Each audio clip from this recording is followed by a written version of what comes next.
What happens if an Israeli citizen goes into a Bethlehem? What happens if a Jew goes into Bethlehem?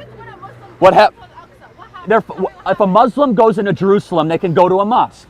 That's what happens. Do you know what happens at Al-Aqsa? Al-Aqsa Mosque? People are turned away because they can't pray in their own place. Well, hold on a second. They have full access to Al-Aqsa Mosque.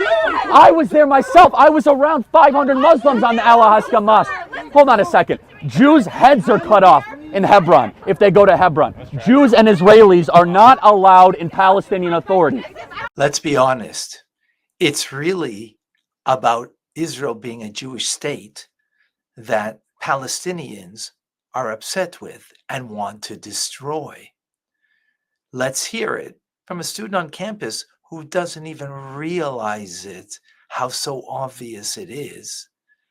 Charlie Kirk, take it away. So who ran Gaza up until 2005? Same thing. No, Israel did. Israel used to occupy the Gaza Strip. 10,000 Jews left Gaza. The IDF totally withdrew. Why did Israel do that? You tell me, you're the one at the table. To pursue peace, because they were promised a peace deal if they got out of Gaza. And Then Hamas took over as mayor of Gaza, and it's now a hot tub for terrorists, where there are thousands of rockets every single month. Where was the peace that happened after they withdrew? Exactly. Israel signed a peace accord, and the PA violated it. But So this is the way peace. occupying territory. They weren't occupying. They got out. But you just said Israel occupied that territory. Correct. In Gaza until they got out. So that's not. No, but they got out on a condition of peace. So they said, we will get our 10,000 Jews out of Gaza. So 10,000 Jews used to live in Gaza. Failed to recognize that they were occupying someone's territory, and that's Well, so who is Gaza's territory? Whose is that? It's Palestinian. Egypt. It's been Egypt's for 2,000 years. Okay. So since you understand this, maybe, how did Israel win back that territory? Sinai deal. Right. So in the 1967 war, they pushed back Egypt all the way to their borders, and so they gave up the Sinai Desert in pursuit of peace with Egypt. That worked.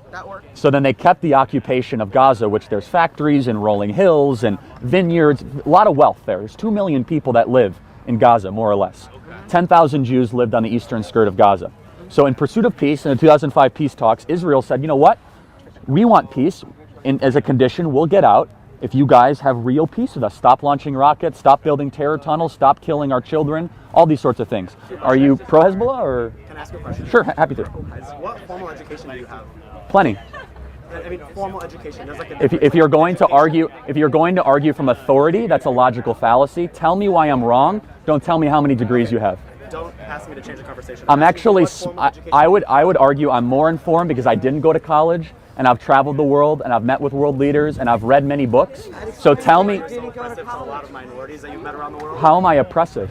Can you name one example of how I'm oppressive? I can name a lot of examples. Can you name one? but I'm not Name one interested. example of how I'm oppressive because you just You are said it. literally here telling people that they are wrong about views and their Well, no, they just don't have facts. Can you tell me one time that I've been wrong about anything I've said? Tell me a time that Israel has launched an offensive war. to Lebanon. They didn't. They're attacking Hezbollah. It's within their It borders. was to Lebanon. They don't just attack. Hezbollah occupies southern Lebanon, which is Iranian funded, is it not? Really? I had no idea. Thank you for informing me. Anytime. That's Maybe if you so- didn't go to college, you would learn more. Oh, you're so right. You're so right. Here's the thing. But like IDF is a terrorist organization. How is the IDF is a terrorist organization? Yeah. No, according to a lot of people. Wait, hold on a second. The ID. Not me, but like a lot of countries around. Why is it that they haven't built a new school or hospital in the last 5 years? Hundreds of millions of dollars pour into Gaza. It's because Hamas runs Gaza right now, and they're a terrorist organization. So Israel got out of Gaza in 2005 in the pursuit of peace. 10,000 Jews were actually forced out of their homes in the pursuit of peace. Gaza got more dangerous. It became a hot tub for terrorists. You know where Hamas's money is being spent? On terror tunnels and rockets being shot towards Tel Aviv. Where were those 2 rockets shot 2 weeks ago out of? They were shot out of Gaza. Yeah, 2 rockets. Oh, what's the big deal? Yeah, who cares when Jews have rockets shot at them, right? Because Israel is fighting a defensive right for its own national sovereignty. All Israel has done since 1967 is go backwards. All Israel has done. The UN sent an Asian diplomat, I forget his name exactly what it was, to go investigate crimes against humanity in Gaza. Israel did not allow him to enter Gaza because they said his visa wasn't valid, and that was published in an Israeli newspaper. Okay, so I'll have to look into that. If that's the case, then I'll say that you're correct. But here's the question, though. So Israel is the only democracy in the Middle East right now. They're practicing democracy.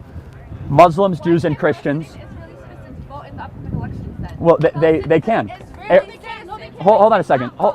First of all, many Palestinians in Palestinian Authority, that is in Zone B, not Zone A, can vote in elections.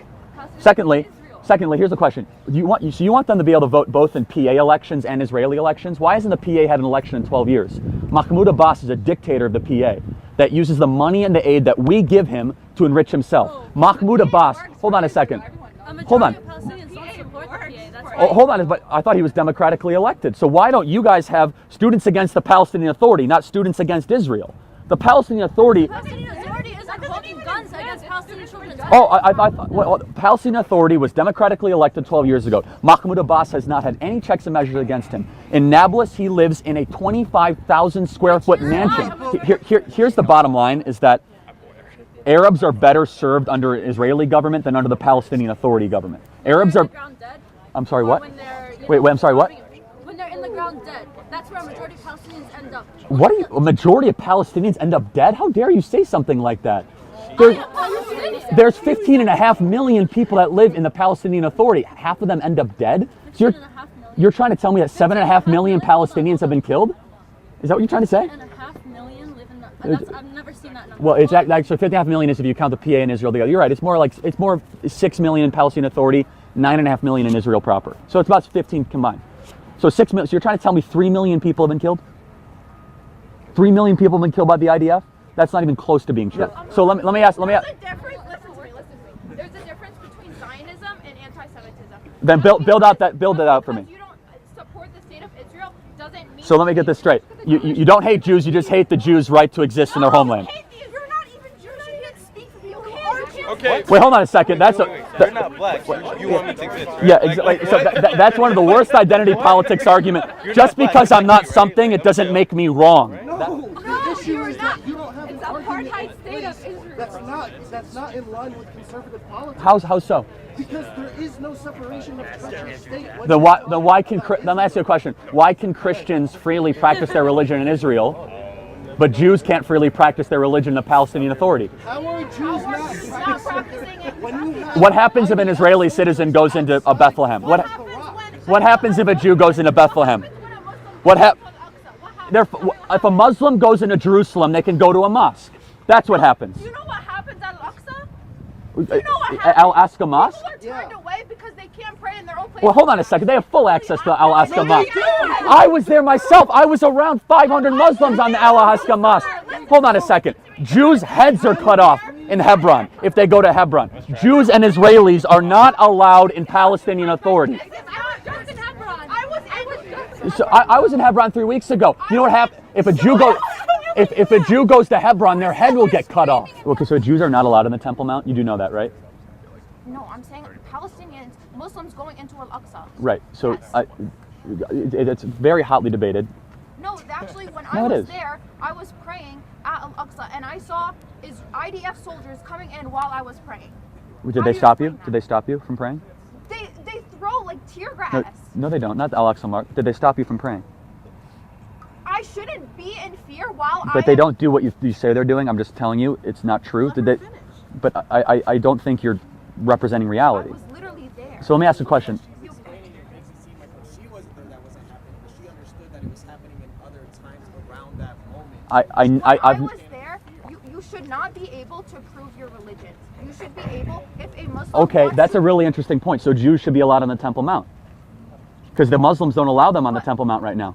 The Jordanian control the But Temple Mount. It was since the Prophet Muhammad. It was there since the Prophet Oh, Muhammad. okay. So do you think? Here's the thing. So do you think Jews should be allowed on the Temple Mount? It's a. See, you don't think it's a Temple Mount because if you do, that's the very interesting thing. If you just say it's a Temple Mount, I'm putting you admittedly in a very difficult position because Muslims do not recognize it as the Temple Mount. Right, they recognize it as their place of worship, and it's been that way since the beginning. No, it's been the Temple Mount since King David. Thank you very much. So, I mean, you could say whatever you wanted to say. It's a huge point. It's actually it's one of the biggest inhibitions of peace. I think that Jews and Muslims and Christians should all be allowed to go to the Temple Mount. Right now, Muslims do not allow Jews to go into the Temple Mount. One rabbi is allowed to go in once a year. That's it. That's the treaty. Why is that? How is that fair? Why are Jews not allowed to go? But it's, I mean, Muslims are allowed to go to their holy sites. You just said you were allowed to go. Okay, but so people doesn't mean that other people aren't allowed to go. And if that's the case, then I'll totally denounce it. But you are a living example that you were allowed to go now. So. Whoa. He's smart, and you see the students are not smart.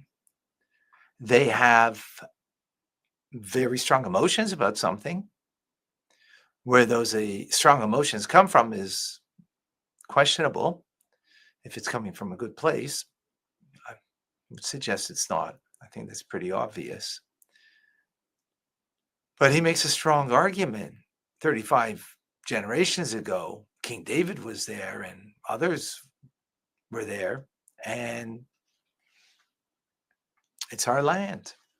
But it's not really our land because King David and others roamed the land. It's because God Almighty said that this is the holy land and I'm giving it to you, the Jewish people. He first gave it to Abraham, and then he gave it to Abraham's sons, Isaac, and then Isaac's son, Jacob. And Jacob had 12 sons who became the 12, from them came the 12 tribes of Israel, of which the land of Israel was divided. And the tribe of Judah, who's named after one of the 12 sons of Jacob, they were the mainstay at that time in Judah, which is called Yehuda in Hebrew. And that's why Jews are called Jews, because they were from that region. And when they were exiled by the Babylonians in the year 586 before the Common Era, Babylonians asked them, where are you coming from? Well, they were Judean because they came from Yehuda. So they called themselves Yehudim, which in English means Jews. So it's our land.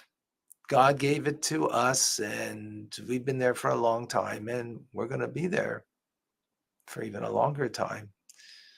But that's all we're looking for, to be there in the land the way the land is today. Of course, we want peace, but more than peace, we want to have a world of good, a world that's full of peace, where the presence of God is palpable and real, that no one would have hatred. No one would even be greedy, because God's presence will be so real, and our sense of purpose will be very real to us, and our sense of purpose for the Jew, Torah mitzvahs, for all peoples, goodness and kindness, for non-Jews, 7 Noahide universal laws of all of mankind. We have a purpose. We have something that we can share together, that we are here to serve God and to fulfill that purpose and to bring the final redemption of Mashiach now. Let's work together. Let's do another act of goodness, another act of kindness. And that will shape and change the world for good. If you'd like more on this, please join me daily for Tanya classes, mystical teachings from the Torah. Every morning, it's live, 9:30 a.m. Eastern Standard Time, right here on YouTube. YouTube.com/Tanya Rabbi. Join me and see how your life will evolve, and we'll together change the world.